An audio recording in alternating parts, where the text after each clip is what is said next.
Hey, Paul, Senior Unchained YouTube channel.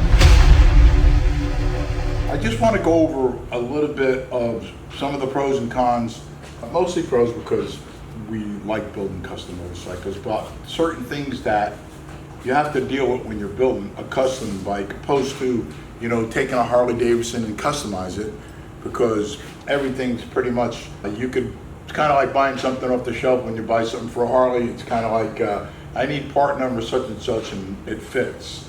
It's not that way on a custom bike, because this bike in particular, we're going to be unveiling this next month or so.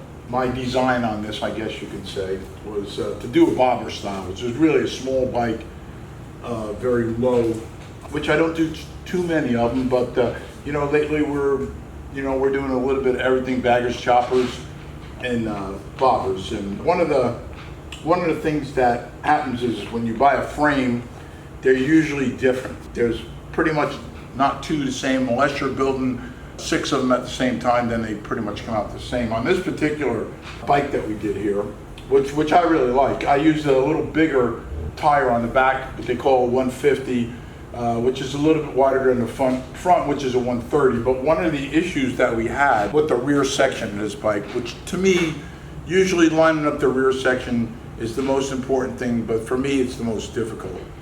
Maybe not for everybody, but for me it is. So one of the things that we ran into, because it's the first time we used this frame, is on this particular bike, we had to take a quarter inch off the hub in order to get the wheel centered. And you have to get the wheel centered on every bike. The Springer, we use the Springer front end, which is one of the shorter Springer front ends. And one of the things that, we always have our brake front caliper on the left side, always. That's the way we do it. On this particular front end, the mount was on the right side. So we had the left side, it didn't work.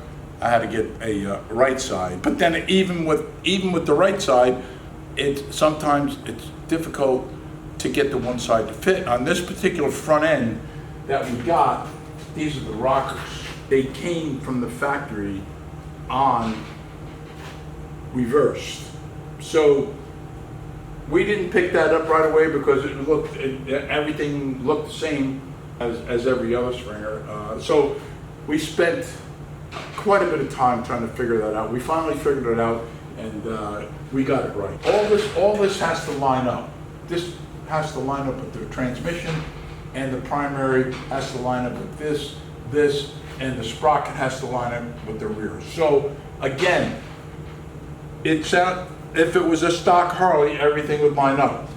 We had to, on this particular bike, we had to move, because we had to machine the hub down, we had to move the sprocket out this way a quarter of an inch. When you move the sprocket out, then things have to line up, the chain has to line up with the drivetrain on the transmission. So now that that's moved out, we had to get a spacer that was a quarter of an inch bigger than the stock one to space that out so all this lines up. Other than that, everything on a custom frame has to be pre-assembled. So we pretty much pre-assembled this bike, and again, I'm a big Harley guy, but on a Harley you order an exhaust, and if it's for an 85 FLH or whatever it is, they probably make 50 different exhausts that'll bolt right on that. On custom bikes, you can't do that. So when you buy an exhaust system, if it works and if it fits, you have to make the brackets to accept the pipes. That's pretty much a standard thing on a custom bike. The sprocket on the rear and the sprocket on the transmission will determine whether you have more low-end speed or high-end speed, depending on the amount of teeth that you use. We use chains. I like chains. If a belt breaks, you got to take the whole rear section off. Chain, you just take it off, put the link back in there, and you're good to go. All the mounts, you can look up here, all the mounts were drilled and put into the frame to accept the gas tank. So there's no bolt on gas tank. Same thing with the seat. Like, the seat has to be a custom seat in order to fit the profile of the bike. So, you know, you have to start out with a pan, you have to form it, shape it to the rear fender, and then get it upholstered, you know. And the same thing when you're mounting the fender, you either have to put struts, so the rear has to be mounted, the bottom has to be mounted, and the center of the fender also has to have custom brackets made to fit that. So I think some people look at a bike and say, hey, you know, we just put it together. But when me and Jim are building a bike, sometimes even with the belt drive here, it should take an hour to do one of these belt drives.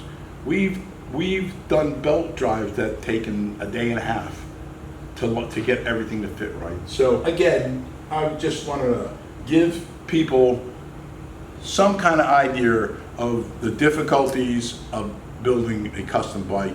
The end reward is a lot greater than buying a Harley. So subscribe, give me the old thumbs up. If you have any questions that you don't understand, I could explain it a little bit better. But yeah, we'll see you next time. Peace out.